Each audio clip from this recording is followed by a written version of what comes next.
This is Arkies in the Beltway, a look at national politics and the Arkansans influencing the discussions. I'm Alex Thomas, Washington correspondent for the Arkansas Democrat-Gazette, reporting from the nation's capital. Thank you for joining us for this episode of Arkies in the Beltway for the week of June 9th, 2024. Friday marked 8 months since Hamas militants launched a large-scale attack on Israel, killing 1,200 people and taking 250 others hostage in the operation.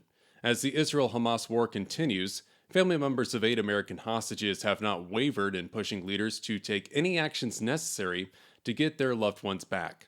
Aviva Siegel and her husband Keith were abducted from their home on October 7th. She recalls what it was like being in Hamas's captivity. I do know that I was there for 7 weeks and 2 days, 51 days, and it was a long time sitting there in the dark, being quiet, starved. I lost 10 kilos. Aviva Siegel was released in November as part of a brief ceasefire and hostage exchange. Keith Siegel, a North Carolina native, remains a hostage. Very difficult for me to think that Keith is lying on the floor and being treated like I was treated. My heart is broken. I'm broken up into pieces. Aviva Siegel was on Capitol Hill last Tuesday, joining other family members of American hostages for a roundtable discussion with lawmakers on the war's impact. The Congressional Task Force on American Hostages and Americans Wrongfully Detained Abroad hosted the discussion. Representative French Hill of Little Rock and Michigan Democrat Haley Stevens serve as the body's co-chairs. Stevens says releasing the hostages should be a nonpartisan issue. What has happened and what continues to happen every day that these hostages remain disconnected, removed from society, removed from the grid, not connected to counselors, counselor access, diplomacy, and on, is a reminder that this is a ratcheting up form of attack around the world. The event on the heels of President Joe Biden announcing Israel's plan for not only releasing the remaining hostages, but boosting humanitarian assistance with plans for rebuilding Gaza.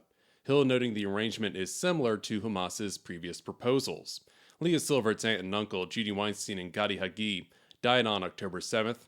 Hamas still has possession of their bodies. It's time for a deal, a ceasefire, and to bring our hostages home. And then we can start working on rehabilitation. We need to work on rehabilitation for the people who've been most impacted by this issue. For now, all the family members can do is push for action and hope their loved ones are okay. Aviva Siegel says she does not want to lose hope that Hamas will release her husband. I just hope that Keith will be able to stand on his legs and all the hostages and walk and be strong. I'm very, very worried about them. They've been there for too long. 8 months is a long, long time to be starved and tortured. The same people that did what they're doing now are the same people that did what they did on the 7th. The families have held multiple meetings with American officials and lawmakers since October 7th, urging action in getting their loved ones out of Hamas's captivity. Former Arkansas Governor Asa Hutchinson reflecting on the coronavirus pandemic. Hutchinson participating in a forum covering the United States' response to COVID-19 and hurdles in addressing future health emergencies. The event in the nation's capital, part of a collaboration between the Pandemic Center at the Brown University School of Public Health, the COVID Collaborative, and the Center for Strategic and International Studies. Hutchinson's final years as governor, dominated by the response to the pandemic. He signed a state of emergency in March 2020 when the first cases in Arkansas were discovered, but Hutchinson would rescind restrictions in the following months. Arkansas was one of a few states never to have a stay-at-home order, even as the state recorded record-high case numbers. Yet Hutchinson never dismissed the severity of the pandemic, even going on a statewide tour to encourage people to get vaccinated once those shots became available. He says responding to health emergencies is about finding a balance. It's a balance between the science and the practicalities of living and what it means to our social health, our educational health, our culture. All of those are factors in the decision-making, and that's why governors, I think, play a really key role, obviously, in dealing with that balance. As Hutchinson referenced, one theme of his appearance involved the role of local and state governments in responding to situations like pandemics. He says every state has unique challenges, and while the federal government needs to play a part, it needs to be in the form of assistance to help states meet individual needs. Hutchinson making note of one matter specific to Arkansas. We have in Arkansas a very large Marshallese population. And they worked in the poultry plants, which was essential, obviously, to produce protein during the pandemic. And we had to have special resources applied to assist that population. The Journal of Public Health Research published an article in January diving into coronavirus vaccine hesitancy among the Marshallese living in northwest Arkansas. Researchers listed multiple barriers to vaccination, including negative perceptions of the vaccine and trouble accessing clinics. U.S. Senator John Boozman spending the weekend in France to commemorate the 80th anniversary of the D-Day invasion. Boozman and Connecticut Democrat Richard Blumenthal leading a bipartisan Senate delegation to the Normandy region, recognizing the largest amphibious assault in history and the Allied soldiers who confronted Nazi forces. Boozman and Blumenthal were selected to lead the trip, given their seniority on the Senate Veterans Affairs Committee. The senator from Rogers attended ceremonies marking the 75th anniversary of D-Day 5 years ago.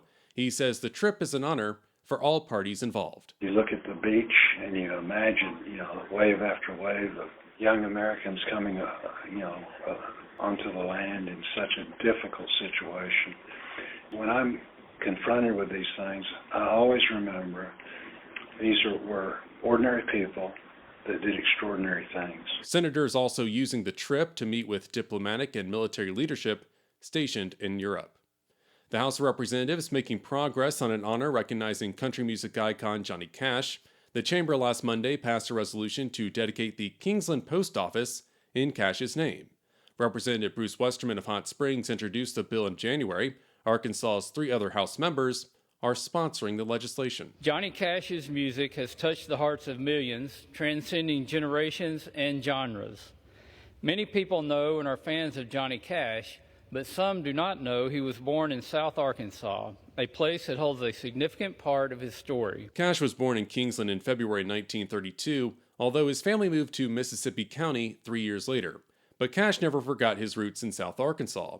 One notable instance happened in March 1994, when he returned to Kingsland to celebrate the opening of a new post office, the same one which may soon bear his name.